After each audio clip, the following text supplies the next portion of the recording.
খেয়াল করে আপনি দেখেন, এই যে পর্নোগ্রাফি কোন জায়গা থেকে বিশ্বের সব জায়গায় ছড়িয়ে গেল? বাংলাদেশ থেকে, ওই সভ্যতা থেকে। ওই যে জায়নিস্ট মুভমেন্টের কথা বলেছি, ওই ইহুদি এবং খ্রিস্টান সভ্যতা যারা পশ্চিমা বিশ্বের মধ্য দিয়ে সারা বিশ্বকে নিয়ন্ত্রণ করছে, এদের কাছ থেকে আসছে। কেন আসলো? যাতে করে প্রতিটা মুসলিম যুবকের হৃদয়ের ইমানের নূরটা নষ্ট করে দেওয়া যায়। একটা যুবক যখন পর্নোগ্রাফিতে আসক্ত থাকবে, সে কি কখনো জিহাদ ফি সাবিলিল্লাহ যেতে পারবে?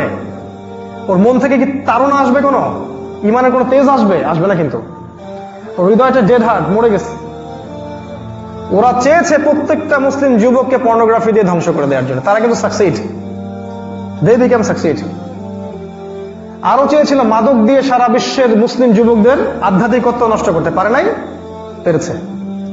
মাদক ছাড়া ঘুমই হয় না এখনকার যুব সমাজের আমাদের। আরো চেয়েছিল ফ্রি মিক্সিং, নারী পুরুষের ফ্রি মিক্সিং দিয়ে তারা যুব সমাজকে নষ্ট করতে, পেরেছে না? পেরেছে। আরো চেয়েছিল যুবকরা যেন জীবনের উদ্দেশ্য ভুলে যায়, ওরা যেন জেরুজালেম ওদের উদ্দেশ্যটা ভুলে যায়, জান্নাত ওদের উদ্দেশ্যটা ভুলে যায়। যুবকরা ভুলে গেছে না এটা? 5 ওয়াক্ত নামাজ কয়টা যুবক পড়ে বলেন তো? ওরা জীবনের উদ্দেশ্য থেকে ভুলে গেছে না? এমন শিক্ষা ব্যবস্থা ওদেরকে ট্রেন্ড আপ করা হয়েছে, মুসলিম পরিবারের যুবকই বড় হয়ে বলবে যে আল্লাহ বলতে কিছু নাই, ধর্ম বলতে এগুলা এই যুগে চলে না, ইসলামী আইন খেলাফত এগুলা আবার কি জিনিস, মৌলবাদী কথাবার্তা বলেন, ফালতু কথাবার্তা বলেন, এগুলো ওই যুগে চলতে, এই যুগে চলে। আপনি তো জঙ্গি হয়ে গেছেন, সন্ত্রাসী কোথাকার। এইভাবে আমাদের সেট করে। সুবহানাল্লাহ। আল্লাহর দেয়া জমিনে তুমি শয়তানের বিধান চালাবা? আল্লাহর দেয়া জমিন, তুমি এখানে শয়তানের বিধান চালাবা? আল্লাহর দেয়া জমিনে শয়তানের বিধান শয়তান ছাড়া আর কে চালাতে পারে? যুবকদেরকে ধ্বংস করেছে। দেখুন, রিবা যুবকদের সবচেয়ে বড় সমস্যা। এই যে এখন টাকা পয়সার সমস্যা, চাকরি বাকরি সমস্যা, দেখেন প্রতিটা জবের ভিতরে সুদ ঢুকিয়ে দিয়েছে। এর থেকে বের হতে পারবেন না আপনি। আরো সমস্যা, চাকরি একটা যদি পেয়েও যান, আপনাকে টেবিলের তল দিয়ে বড় অঙ্কের টাকা দিতে হচ্ছে। এই যে ট্রেডিশন, ঘুষের ট্রেডিশন কে দিয়েছে? এটা ওরাই চালু করেছে। প্রতিটা সেক্টর যেভাবে যুবকদেরকে ইমানের যে দীপ্তি এটাকে মাটির সাথে মিশিয়ে দেয়া যায়, এমন কোন সেক্টর তারা বাকি রাখে নাই যেটা দিয়ে তারা যুবকদের এই ইমান হানি করে নাই। এই সাথে যুবতীরা তো আছেই, ইভেন আমাদের এই ছোট ছোট আগামী প্রজন্মের সোনামণিরাও ইনক্লুডেড। ওদের খাবারের মধ্যে পয়জন দিয়ে দিয়েছে, আপনাদের ম্যানুফ্যাকচার সব খাবারে পয়জন দিয়ে দিয়েছে, আপনাদের ফিজিক্যাল স্ট্রাকচার নষ্ট করে দেওয়া হয়েছে, আপনাদেরকে ওই যে কসরত, শরীর চর্চা, ব্যায়াম, শারীরিক যে প্রশিক্ষণ, এগুলো থেকে দূরে সরানো হয়েছে। ইসরায়েলের একটা যুবক মিনিমাম 2 বছর তাকে মিলিটারিতে সার্ভিস দিতে হয়। উত্তর কোরিয়ার প্রত্যেক নাগরিককে বাধ্যতামূলক সামরিক প্রশিক্ষণ নিতে হয়, কিন্তু কোন মুসলিম কান্ট্রিতে দেখবেন না আপনি এটা আছে এখন। এটা এমনি হয়েছে। তারা চায় না যে আমরা আপ টু দ্য মার্ক থাকি, ও চায় না এটা। যুবকদের দিকে তাকায় দেখেন, ওদের প্রতিটা সেক্টর, চাকরি বলেন, ব্যবসা বলেন, আপনার পরিবার বলেন, রাজনীতি বলেন, অর্থনীতি বলেন, প্রতিটা সেক্টরে ওদেরকে আল্লাহর দেয়া যে সুন্নাহ, আল্লাহর যে বিধান, এটা থেকে সরিয়ে নেওয়া হয়েছে টেকনিক্যালি এবং পরিকল্পিতভাবে।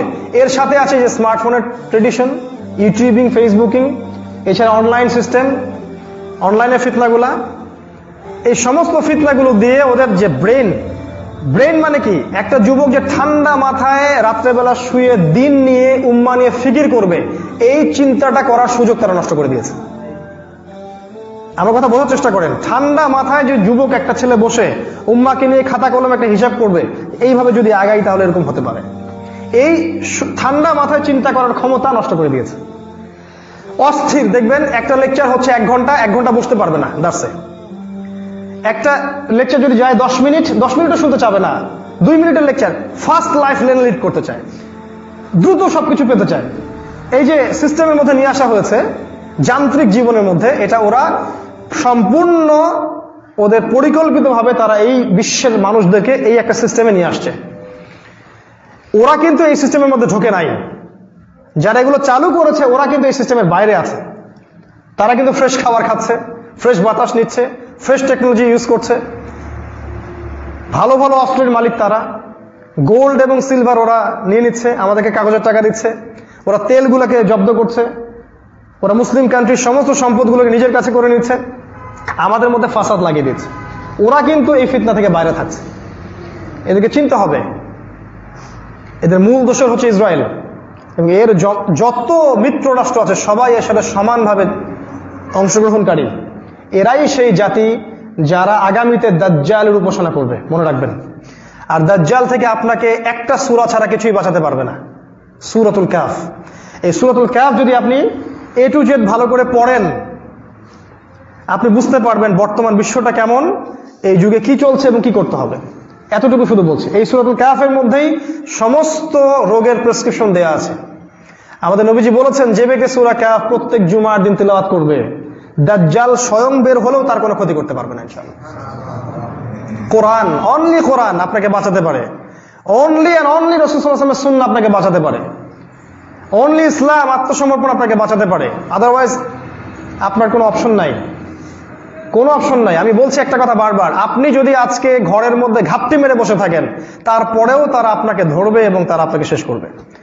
আর আপনি যদি দিনের দাওয়াত নিয়ে, দিনের মেহনত নিয়ে মানুষের ডোর টু ডোর চলে যান এবং উম্মার জন্য কিছু করার চেষ্টা করেন, তবুও তারা আপনাকে ধরবে এবং তারা আপনাকে শেষ করবে।